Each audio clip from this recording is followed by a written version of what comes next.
nyuma yo gusura inkambi ya Dadaab yo mu gihugu cya Kenya higanje abanyesomaliya bahunze ibikorwa by'iterabwoba ku munsi w'ejo Malala Yousafzai yasuye inkambi ya Mahama icumbikiye impunzi z'abarundi mu rwego rwo kuganira n'abana b'abakobwa bo muri inkambi ndetse no kureba ibibazo bahura nabyo birimo kutiga kugira ngo abakorera ubuvugizi dore ko ari nawe waharaniye ko abakobwa bo mu gihugu cya Pakistan bajyanwa mu mashuri bimwe byamuhaye amahirwe yo guhabwa igihembo cy'umuntu waharaniye amahoro ku isi kizwi nka Prix Nobel.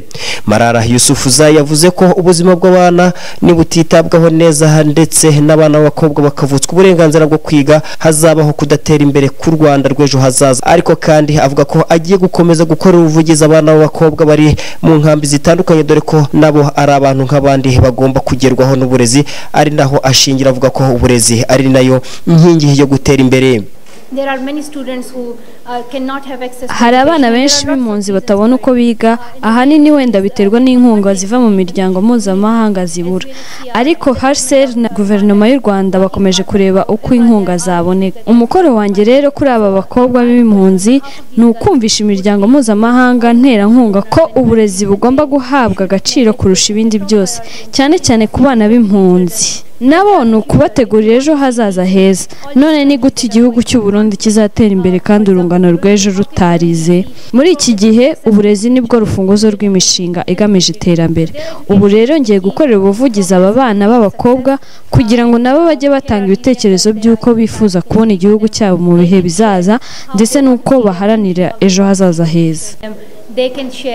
How they want to see their country, how they want to see their future. Kuba Malala Yousafzai yasuye impunzi z'abarundi cyane cyane abakobwa bo mu nkambi ya Mahama biratanga ikizere cyo guha umuhamagara aba bana b'abakobwa kugira ngo nabo bagire uruhare mu guharanira uburenganzira bwabo.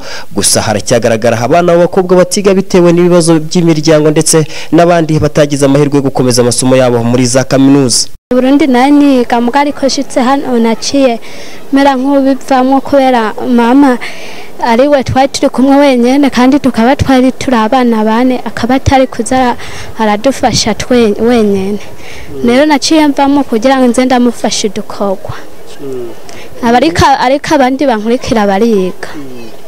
Waguha amahirwe gusubira ku ishuri wasubira kwiga?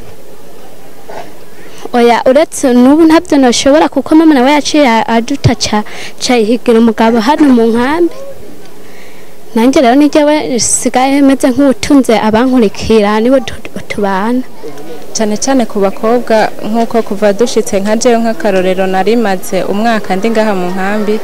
Ikibazo nabonye kihari kubera ko byagoranye kugira ngo dushobore kubandanya amashure. Ikibazo cyabaye abakobwa benshi bagiye batwara inda kubera ko batashobora kubona ejo ukuntu bizogenda ugasanga nyene baguye mu iyo sanganya. Abenshi bafise inda ubu abenshi baragiye ku bagabo batari babiteguye. Iyo niyo ngorane yagiye iboneka ku bana b'abakobwa.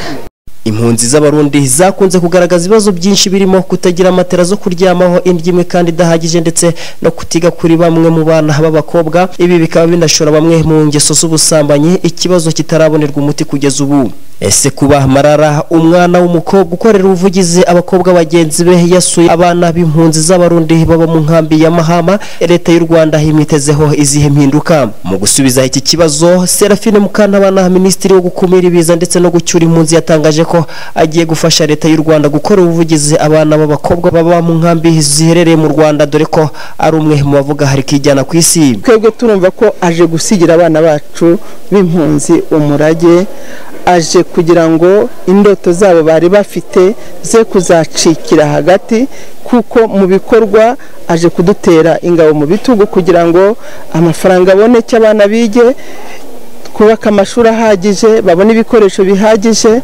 Murumva rero ko kuri twebwe mu by'ukuri guhagurutsa umuntu nkuriye tukagira Imana tukabona atuguye iruhande ni ukuvuga ngo ijwi ryacu riba ryageze ku isi hose.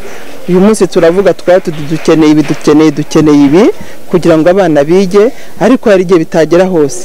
Uriya mwana w'umukobwa rero ahagera inzugi zose zirafunguka tukaba twumva yuko kuba yaje hano akamenya uko inkambi iteye akareba ibyiza twagezeho ariko akanareba n'ibibazo tugifite ni ukuvuga ngo ubwo ibyo bibazo dufite byageze hose n'ibyiza kandi twakoze byageze hose tukaba tumutezeho byinshi rero kuko biradufasha kugira ngo imibereho y'abana b'abakobwa irusheho kuba myiza, imibereho y'abana b'impunzi irusheho gutanga icyizere. Barara Yusufu Zayi, umukobwa w'imyaka 19 y'amavuko ukomoka mu gihugu cya Pakistan, yanashimiye leta y'u Rwanda ku ruhare yagize mu kwakira impunzi z'abarundi ndetse n'iz'abakongomani, akaba hari n'igihugu kiza ku isonga mu guteza imbere uburezi bw'umukobwa n'ubwo urugendo rukiri rurerure. Inkambi ya Mahama ikaba icumbikiye impunzi z'abarundi zisaga 48,000 kuva mu kwezi kwa Mata mu mwaka 2015, mu gihe ishami ry'umuryango w'abibumbye ryita ku mpunzi HCR rigaragaza ko mu Rwanda hose habarirwa impunzi z'abarundi zisaga 74,000